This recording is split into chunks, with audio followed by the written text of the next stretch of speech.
Good day, Madam Chair, and thank you for the opportunity to address this committee regarding House Resolution 5444, the Truth and Healing Commission on Indian Boarding School Policies in the USA Act.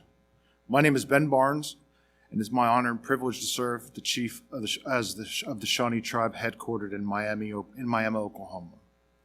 It is an honor to be here today. I honor, respect, and admire the bravery and perseverance of my fellow panelists who survived boarding schools.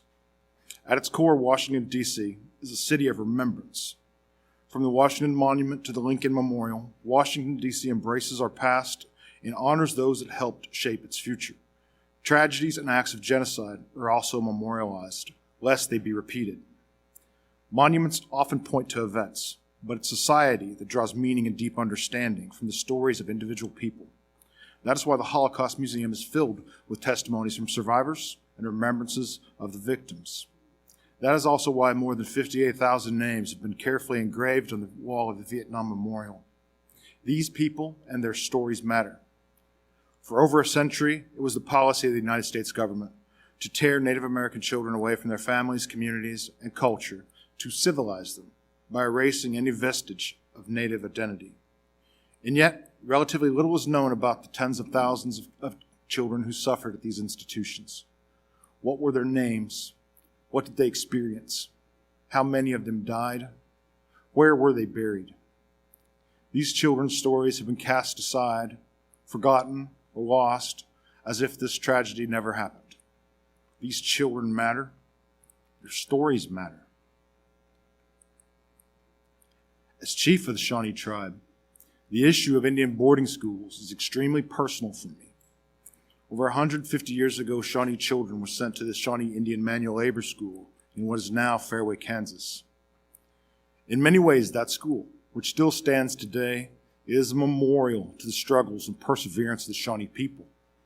But like other sites, its history remains incomplete. We know that the residents there were malnourished and mistreated.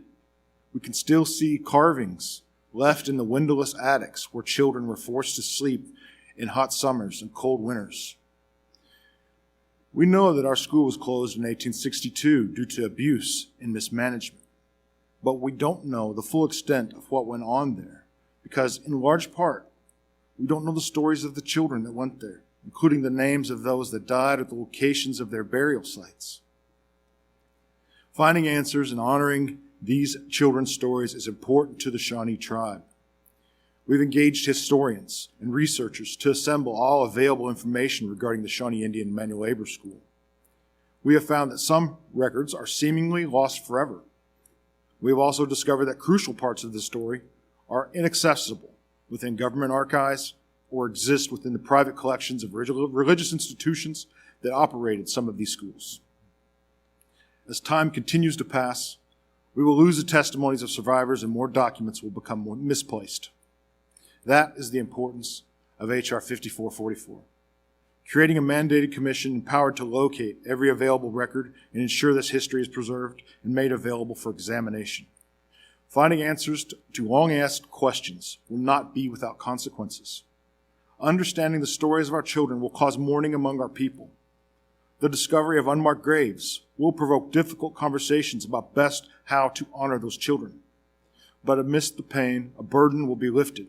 Acceptance, healing, and growth will follow. So this commission's purpose is not to point fingers, lay blame, or evoke guilt in people who are generations removed from these atrocities. It will simply help American Indian communities find information that would otherwise be unattainable and bring an opportunity for some semblance of closure. We cannot go back and change the past, but we can and must hold ourselves accountable for doing the right thing today. The stories of human suffering at these institutions can no longer be hidden from view or ignored. It is time that they take their place in public conscience. For this reason, I, as the elected leader of the sovereign Shawnee tribe, as well as the grandchild of a boarding school survivor, respectfully urge passage of House Resolution 5444. That is all. Thank you. Thank you so very much. We are getting close to having votes called, but I wanted to try to get to one more witness before the votes are called.